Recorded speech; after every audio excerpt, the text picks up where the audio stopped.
sense. If you speak to some key individuals in the Ashanti region, for example, they lay the blame rightly on the doorstep of the president. And they believe when he undertook or supported the effort to get the chairman, Paul Afoko, the general secretary, Mr. Kwabene Japon, out of office, that precipitated or started all this. What do you think? I think I've been saying this all along, that one of the reasons why I broke a relationship with the president, Nana Akufo-Addo, was as a result of that behavior. Well, to me, that was a test of his democratic credentials at that time. Mm-hmm. If you have had an election, it's elected. These people were elected, not appointed.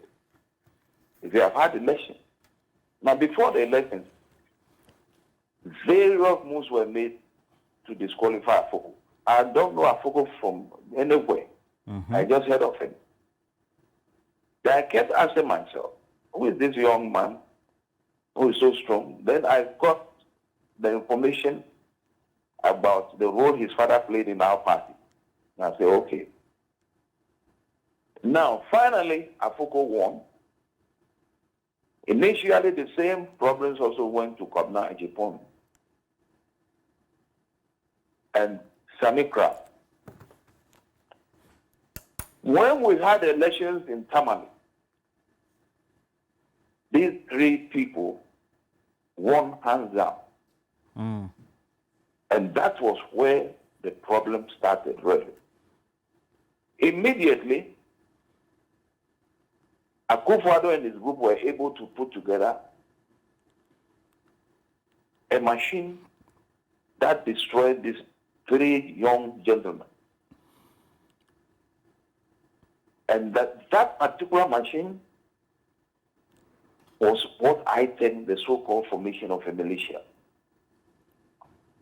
To the extent that they were not even allowed into their offices. I mean, when you talk of your party being a democratic party, and then you start to snatch a step, where are you taking the party?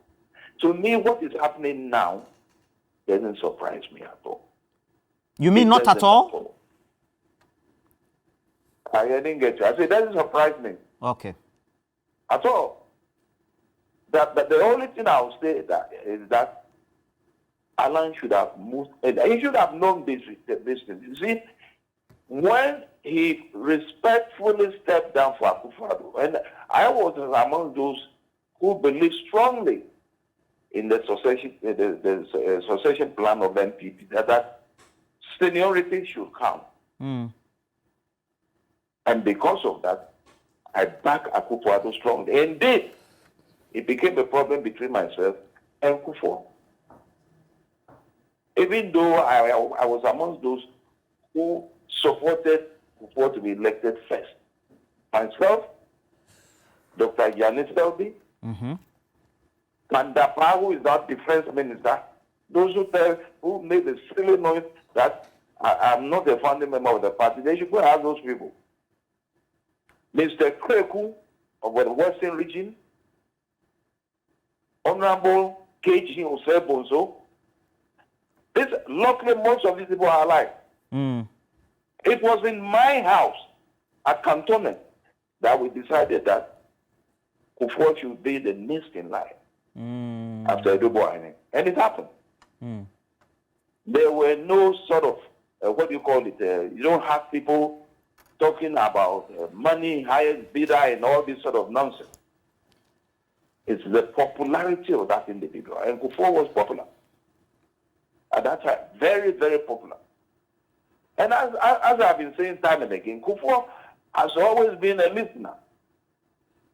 If you are leading any political party and you don't listen to the people, you will definitely be destroyed. And that is what is happening now. Our party has been totally destroyed. Totally. So I think we have to, get ourselves together and see how that party can come to the fore again. Alan Kyerematen, I don't know his plans now, but maybe he might be the next person who can get this party off the rambles. Now, when you speak to the young leaders or the current generation, whether my generation or just those a little younger who hold executive positions and are in various leadership positions across the country for the party, they seem to resonate with the president and his assigns and perhaps the way he has led the party. Would you say... It seems to resonate with what? With the way the president has led the party up to now. And don't you think perhaps that's also a tacit support of what they like in terms of these young people who are in leadership positions of the party? Perhaps also it's just a generational gap. The party has moved on, don't you think? You know, as I said earlier, the party has not been like that. It is the formation of the so-called militia which brought in intimidation, even attacking of judges when they were working, chasing of national security officers out of their office. You see, these are issues that you Ghanaians, including yourself, who is talking to me now, yes, please. You fail to see the dangers involved in this thing. Well, we said it, but nobody listened.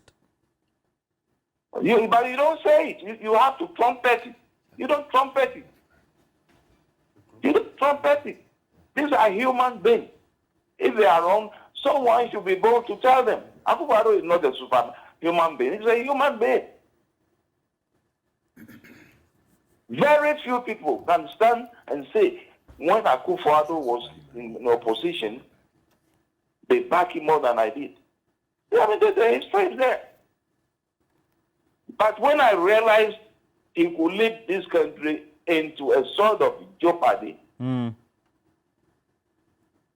I want Ghanaians not to vote him into power. At any risk at all, I want Ghanaians. And now you are saying what is happening.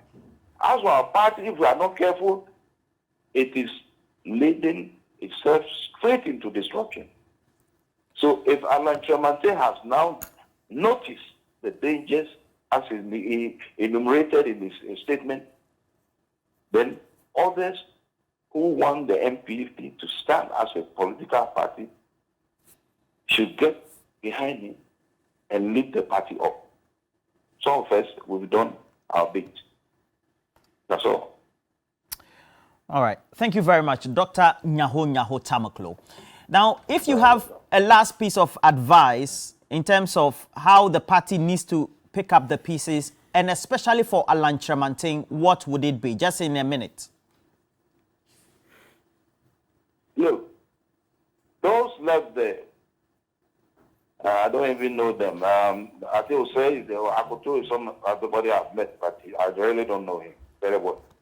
We have Akoto there, Adainimo, and the gentleman Ajipon. Now, to me,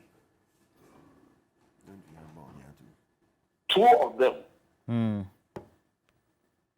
step actively, not only in the party, but in Akufo-Addo's government. And they are definitely they won't be suitable in the coming general election. Alan could have been, but Alan should have even resigned early. I told him. You told him? He heard about it. That if he had left earlier, because he was a cabinet minister and he knew about the infractions going on. All sort of things being done. If I were Alan, I would have resigned on principle. And things would have been easier for him today. But he has got the style of my friend J. Kufuor. You go about it gently. Kufuor was also very smart. And he was able to maneuver his way to get to where he got to. But if Alan has stepped down now from the race, I think his intention is, unless he doesn't want to to be leader of this country again, he should go and test his popularity. How? By standing as an independent candidate. He should go and stand as an independent candidate, Alan Kyerematen. I say he should do that to test his popularity, national popularity. He should stand as an independent candidate, and he will see. Through that, he will see. We are told because a lot of money has been wasted through this election. We know it. When they come to defend, I laugh. Monies have been spent, huge amounts of money. Huge. I mean, it's such a disgrace. So it's the highest bidder who wins an election in this country now. When an individual can be bought for 500,000 cedis, nobody should come and ask me, where did I hear that from? It is a fact.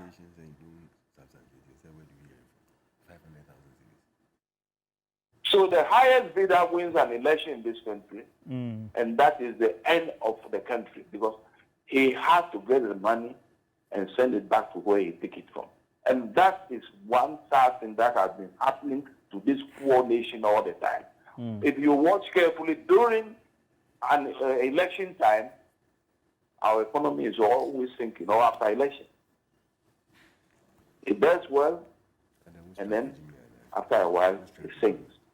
It tells you straight that monies are moved in droves to go and bribe people. And that is exactly what is going on now. None of them can tell me that he's not using money to bribe, particularly so-called, what do you call it, leaders of the various groupings at the moment. They are all using huge amounts of money. Okay. Money that can be used to develop this country. Dr. Nyaho Tamaklo, we are told that it is Dr. Mahmoud Bawumia who is popular. What do you say? Hello. Bawumia, at times I feel very sorry for him. How? Very, very sorry. Because he's a nice gentleman. And he shouldn't have allowed himself to be used the way he's being used. I mean, it's very unfortunate. His father was a gentleman too. His father was the first person in the history of this country to cross carpet in parliament. You follow me? He knows how to maneuver in politics. He almost served in all governments in this country. From NPP, that's Northern People's Party, to CPP, from CPP to General Cross government, and he continued even to Jerry John Rawlings. He ended up as I think the president of the council of chairman of the council of advisors or whatever you call it. That is where he ended. He's been a diplomat, everything. He knows how to maneuver, but his son doesn't know how to maneuver. You follow me? His son is being used at the moment. And all I'll say is that he's a young man I like very much. He has been coming to me because Akufo-Addo gave him to me to show him the ropes of the party when he got in newly. When he got in newly, I was an ambassador, so I wasn't around. But the second time he was going to run, Akufo-Addo called me personally. I don't hide things. Why should I hide it? Because we have young people who must study from this thing. And say, Nyaho, get Bawumia known. And he knows I can do that. And then I did that. Myself and Aliu Mahama. We took him up north. He's there. You can go and ask him, Bawumia. I see. I feel so sorry for him. Because if he had been able to be strong to say no on principle, he would have gone very, very high in politics. But the way he's going now, I don't think his future in politics is something that one has to talk about. Food for thought. Thank you very much. Dr. Nyaho Tamaklo. Dr. Nyaho Tamaklo is one of the individuals who appended their signature to the foundation document to give birth to the new Patriotic Party. We know that is one of the key statesmen of our country. Alfred Thompson, what do you say? It's like you've given Dr. Nyaho Tamaklo about 30 minutes of talk. I can't respond to most of the things he said. one of the key things that he mentioned, which I'll respond to, is about, he talked about some 500,000 that has been given to an individual to go and vote. I wish you could have mentioned the individual and who gave the person 500,000, because you see some of these key things, when it comes from statesmen like him, we expect to get at least some proof or something to show. It's not a, yes, mate, or something. I don't like those things. It doesn't help for our growth and our democracy. And my brother also said a lot of things. If I'm to respond to that, I don't think we're going to close soon. I don't think we are going to close soon. But what I'll say is that as a party, we are very focused. We know what we want. The people, I'm glad you yourself have stated categorically that the grassroots want Dr. Bawumia. It's not as if he's forcing himself on the grassroots. He's a humble person. He comes out to everybody. He talks to everybody. He has time for everybody. He has a listening ear. And those are the things people want to see and feel. They want to feel part of you. Yesterday in, Elmina, when you came to see around there, you realized the way he was associating with everybody. Who was associated? Doctor. With all the fishermen over there. Tamaklo. No, Dr. Bawumia. Okay. Dr. Bawumia, everybody, the fishermen, wanted to see him. They were praising him for this initiative that he's brought. Because every government after government in this Fourth Republic, were having issues with this premix fuel that we are selling. People, they're stealing, you delved into so many things, don't go there. Please go ahead. They're stealing, the corruption that was engulfing this premix. Previous administration, current administration, everything. We are trying to fix it over and over again. But it took him, and Honorable Mavis Habakumsen, solid woman, solid personality, and you realize that they sat at cabinet. They were saying it. They were sitting at cabinet, and Dr. told them that, listen, we need to work, the same thing that is happening now, we need to work on this premix for this to be solved once and for all. And it went the automation way. The fishermen are praising it. You need 2 cards to operate. The operator himself and the fisherman who has been registered and has a card. Because the aboboyas were using it, the chainsaw operators were using the premix, all these tricycles were using the premix. So you realize that all these things, that subsidies that were being put on the premix, that should have gone for the fishing so that we get fish enough during the harvest time, were not coming in because it was being diverted. It didn't even get to the destination for you to sell it. So every time there was shortage of premix. But today, there's a tracker. Right from the depot, you go and drop, you pick your money up. So the amount you pick from the depot to where you go and drop it is the total amount that you get, because you have the quantity measured, automated.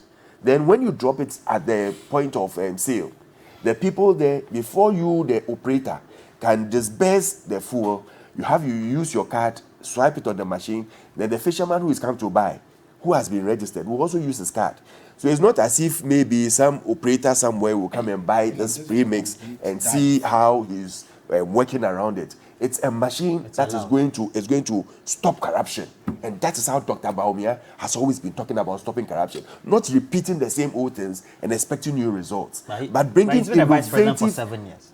But it doesn't take one day. It doesn't take one day to build this. It took a lot of time to put every necessary machine in place. That is why I'm telling you that from the point of picking the premix fuel to the distribution point to the last person buying it, it's calculated and it's well automated. If you carefully analyze the statement coming from the Alan Kyerematen camp. Yeah, let me just end here and I'll come to that statement. How did we get here as a party in the first place? He seems to create a certain position and mentality. Let me just land on this one. That the president and the vice president have created a siege mentality and hold on the party. Let me just end on that. What you call premix thing. No. I'm just ending it. You are diverting, please. I'm not diverting. It's about corruption in the country. It's about how we tackle corruption, and it's about how we put things well. My brother, when you go that way, when you are talking, I also talk. Okay. No, please. Thank you. So let us see that this is someone who has come and is tackling corruption. It's part of his job, and that is what he's doing. And he's bringing in innovative ways, digitalizing things so that you don't have that chance of stealing and bringing all this kululu into the premix situation. On the Alan Kyerematen statement, siege mentality. Listen, let me tell you Nanado something. Let me tell Bawumia. you something. Taking There is hold of the party. nobody who will go for an election and lose and tell you that, oh, I have done introspect and I have realized that I didn't do my homework well, and that's why I've lost an election. You always look for someone to blame. You always look for, and that is why we always keep on saying, as a good politician, when you go for an election and you lose, just relax, don't talk. Because there's no way I'll come and stand there. When I went for my chairmanship election, I won't come out and come and say that, oh, I lost because I didn't have A, B, C, D, or I didn't do this A, B, C, D groundwork. Because it takes groundwork to build and build. You build a grassroots base by getting the polling station executives in. The polling station executives will now vote for the constituency executives. And the constituency executives will come and vote for you, the regional chairman. So if you don't do that work before getting there, and you go and blame a current regional chairman who has done the base well and has built upon it, and I'll say that, oh, it's corruption, they give money, they give So this, you're they saying the give basis that, for and everything. the president and then Dr. Bawumia? I'm not saying the basis for the president and Dr. Bawumia. I'm saying that if you do your homework well, you build the base to the top, because you are allowing people to go and vote for you. Those who are going to vote for you are people who are going to work down there for you. If you get about 68%, almost 70% of the people who are going to work down there for you saying that, listen, it's you I support, and so at the end of it all, this is the line we are towing, you should know that you have a higher chance of winning the next elections, because it's not about the person who has just about 10%. So let us put all these cracks in and blame here, blame there. Every election that has been held in this country, from NPP when we started to NDC when they lost, we always blame who? EC, don't we? And EC keeps on telling us one thing, that elections are won at the polling station. Let us go to the polling station and go and work and win elections. If you've lost elections, put everything aside. Come together as one unified force. I don't think Dr. Nyamu Tamrakulu did that very good by saying that he should go for independence. A true NPP card-bearing member, a true person who is a patriot of this party and a patriot of this country and sees the future in this country and wants to leave a legacy for this country, will not advise someone to go independent. Yes, it could be good for the NDC people. Yes, it could be nice for them because they would enjoy from it, from the goodies that, oh, there's division and there's crack in the NPP. But if you want the welfare and the well-being of each and every youth and individual in this country, you have to think together, work together, and win together. That's what he agrees there are cracks. Yeah, you see, most of what I said has been validated by Dr. Nahutamaclu, so I wouldn't want to belabor the point. But essentially what is happening in the NPP now suggests one thing, that the whole system has been rigged in favor of Dr. Bawumia. It is President Akufo-Addo seeking a third term through Dr. Bawumia. You know, Bawumia has no political footprint in the NPP. He's riding on the shoulders of President Akufo-Addo. And Akufo-Addo and the Achem cabal, having realized they have mismanaged this country, they have been so reckless, they have embarked on the systematic looting of state resources and wanting to escape accountability, want to foist Bawumia on Ghanaians, and in so doing, they are going about it very undemocratically and all of that. And I think you are worried about some of the third paragraph in Alan's statement is very telling. He says the MPP is on the path towards self-destruction. And coming from a political stalwart like Alan, and Alan naturally is seen as that gentle kind of politician who usually do not engage in these kind of political salvos. So for him to have said this gives the indication that there is real fire on the mountain. And on the issue of the whole system being rigged in favor of one particular candidate, not long ago, Bawumia Samoa, who was the spokesperson for the Alan campaign, came out openly to tell Ghanaians that resources that are supposed to be used by the state, particularly farm inputs, that are supposed to be given to farmers, have been given to Dr. Bawumia, ostensibly to give him a head start over all other candidates. Not long ago, the bosom friend of the president, Dr. Akutu. Where did Alan say that? Dr. Akutu, please, when I was here when you were talking, if you allow me. You also Dr. Akutu said, if you are stating something contractors like who are seen as not supporting the establishment candidate are not being paid. Now we come to the issue of monocracy. Somebody pays $5,000 as alleged by a spokesperson of one of the main contenders. And Mr. Thompson, you said that is TNT. Where was that person coming from? $5,000. Hufsina Doye alleged that alleged. Please, if you allow me, Mr. Thompson, let's have a decent discussion. Hufsina Doye was a major. This is a public information that he said. Was a focal person in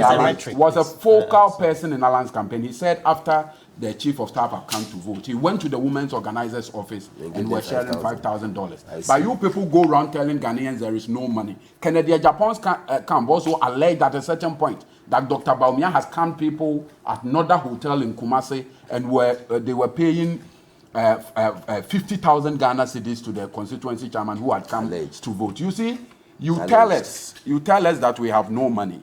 Therefore, we have to go to IMF. Therefore, we have some people would have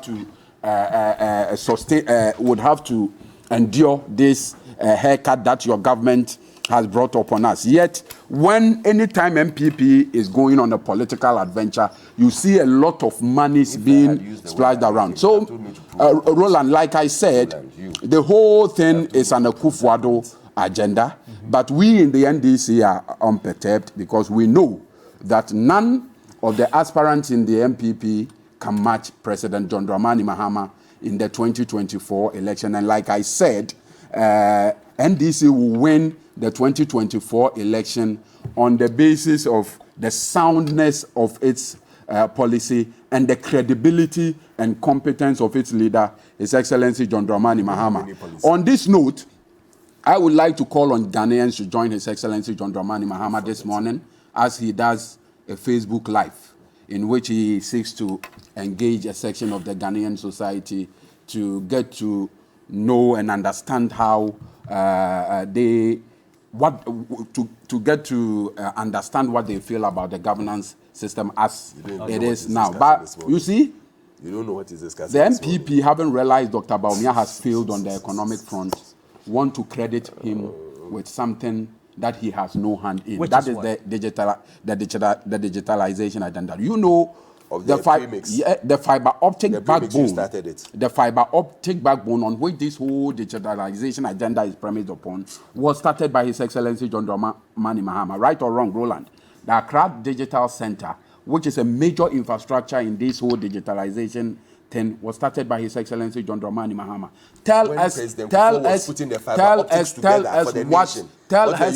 us what Dr. Bawumia has done beyond the lip. You're disrupting him. When he's putting in force, I'm saying you ask him questions. Tell us what Dr. Bawumia has done beyond the paying of the mere lip service to this digitalization agenda. Dr. Bawumia, what brought Dr. Bawumia, what precipitated Bawumia onto the political scene was his so-called economic prowess. What are the economic indicators now? Inflation is almost 45%. Inflation is almost 45%. Debt to GDP ratio is almost 100%.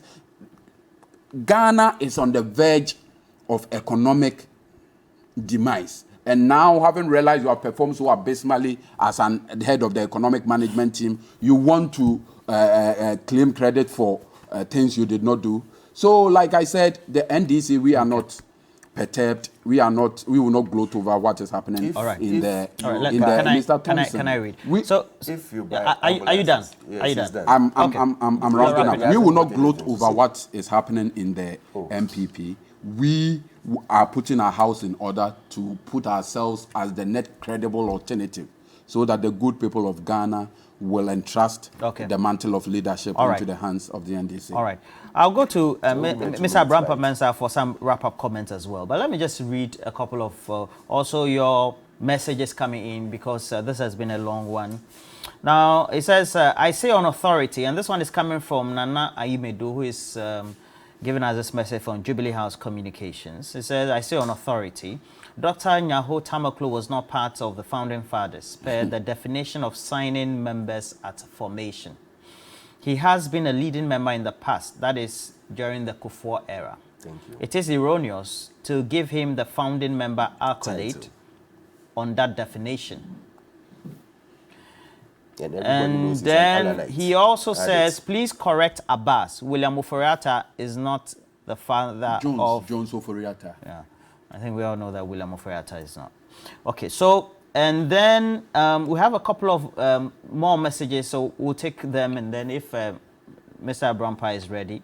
So you can give me a round. Okay, so Mr. Abrampa is ready. Now, Mr. Abrampa, Mensah, if you take a look at some of the concerns that have been raised by Dr. Nyaho Tamaklo, should we take them in as considerate or as key concerns that should be taken note of by the leadership of the NPP going into the contest on November 4? Roland, you need even not ask me because I hinted in my introductory remarks that intra-party contests in every political party since we entered into the Fourth Republic has been a make or break contest. And when you cast your minds back in all the political parties, including the two leading political parties, their history of intra-party contests, what led to Francis Assem defecting to join the NPP, the MPP, the gun contest. So including even parliamentary primaries. You ask yourself what happened at Showman, that NDC candidate will have to go independent, Shaba will have to go independent, own your eyes, so many things. So when you're a political party member, executive, and you are tasked with a duty of being on the committee that organizes intra-party contests, you must be very careful how you coordinate activities, how you build peace, how you enforce principles and regulations so that you don't experience any post-elections problems. That's exactly what is happening now. So when you read the statements, when you listen to the even pre-contest monitoring of the radio, you saw that there so many things were going on wrong. And my bit is that I did not see any action from the committee tasked to manage the elections. So I am not surprised that Dr. Nyaho Tamaklo is saying this and connecting it to historical precedents as to what have happened in the NPP previously. But if you ask me, I will not buy into his recommendation for any of the other candidates standing as an independent. One, the history will tell us that no independent candidate will have the chance to win elections in this country. So if you're truly a party member that has a party at heart, the problems that happened, which I'll say generally happens in all elections, even though have not been well with you, does not necessitate you defecting to form your political party. What that action will seek to do is totally disintegrate the front of the NPP and pave way for its opponents. And we have history to guide us. We can go through it to see it. So that's my bit for now. But I mean, as I said from the beginning, the whole bit of finding whoever leads the NPP is to find a credible candidate, united by all the candidates to fight the final fight, which is the December 7th, 2024 elections. And therefore, it's because on the management of the NPP, the executive, the council of elders, everybody who starts the unity talk from now. Alan has not come up with final decision. It will be better he doesn't come out before they approach him.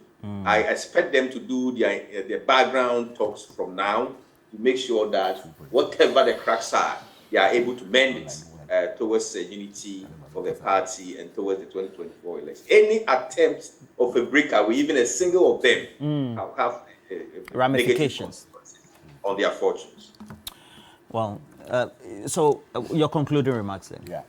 I conclude by saying that I'm not happy as an election observer with how the NPP elections management body has handled the processes for now, including them not even initiating any action to assure the candidates of their preparedness to deal with the infractions that happened in the election going into the final one. That has culminated in some of them withdrawing their candidacy because there are no assurances.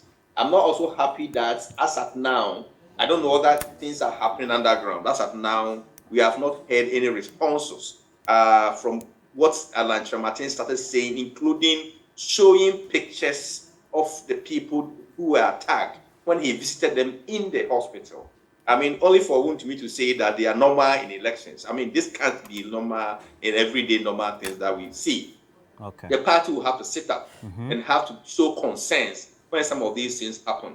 And if they really want to talk of unity going forward, these are some of the things that they need to handle. Mr. Abrabo, thank you very much. You're always a great resource person, and I know that your technical abilities, having worked in the sector or the governance space, has come in handy. Now, your conclusive remark. Yeah, I just give you 3 minutes. I believe that, yeah, he has some points that are well noted. Within the party, the framework of the party, I know from time to time, candidates and their representatives are called and they are talked to, they are briefed on certain things that are going on. Internal, you know that some of the, I think about 4 or 5 people were called to the disciplinary committee to answer questions that they felt were untoward towards what happened in the last elections. It's a sign of putting checks and balances in place. It's not everything that you come out and you say it openly that we've taken this action or that action or that action. But definitely once they've come out with certain actions, people will hear about it. But on the whole, as he said, I mean, there's no candidate who will go independent and would even get 1% of the vote. Indom did all he could, but he couldn't get even up to 1% of the vote when he went independent and started his own party. It took him years, and look at where it is now. We don't even know whether the party is still in existence or not. So I would advise, yeah, there are challenges in everything that you do. It's just like a normal life. And I say that in governance and everything, there are challenges. But the way you handle it and how you manage it and come out, it's what makes you a tall man, or it makes you stand out tall and show that, yes, I've been able to show that, I've been able to manage and come out as a stronger force than before. Sometimes you are not born as the only person to lead the country, but maybe some of your actions would help shaping the future of the party. And these are the things we need. You've brought out your infractions. It may be genuine, it may be to someone else, it may not be genuine. But you've brought it out, we look at it together, we work on it together, and we stay in together, and we correct the measures that should be put in place. Dr. Bawumia, fantastic gentleman, lovely man, liked by all. When he comes here and he sits and he chats with you, and he tells you and he shows you some of the things that are going on, you realize that this is someone who we need to take in as a leader. He's shown. He doesn't just talk it, he walks his talk. He's shown how to fight some of these corrupt practices going on. And I showed you one that vehemently was given out yesterday by everybody to see. So at the end of it all, we believe in building party unity. We believe we should work together. We have open arms. Those who are my friends, I've called them over to come into the Bawumia team. Let us work together. I even told you some that, listen, there are people we've spoken to come on board so that we work together and build a party. It's a party we are building. And we are varied individuals coming from various backgrounds. We can all not be the same. But we come together, and the way we manage each other is how we show Ghanaians that we can make it together. And I believe in the unity of the party. Thank you. Since you're in this, I'll give you only 2 minutes. Wrap up for me. You see, recent happenings in the NPP points to one thing, that their political brand is so damaged, is so muddied, is so dirtied, to borrow the words of Mustafa Hamid, said that I don't see how it can be cleaned and presented to Ghanaians as a credible political force in 2024. And for Dr. Bawumia, I think recent happenings will affect him very seriously, because it gives the indication that he is not his own man. It gives the indication out there is that some people are deliberately being muzzled out so he could have his way. But those of us in the NDC, we are united. The singleness of purpose is there, and His Excellency John Dramani Mahama once again is going to lead the NDC to a sweet victory that will save this country from the mess we have ourselves. Thank you very much. So we have this. Mike Kofi says, what is playing out in the NPP is a clear agenda stated in the Ijapadia document issued by Ofori Penin Fear. Let me just okay, so we'll cash out very soon, and *439# is always available for you. That'll be after the break. Abochi Philip from Qatar says, I'm an NDC member.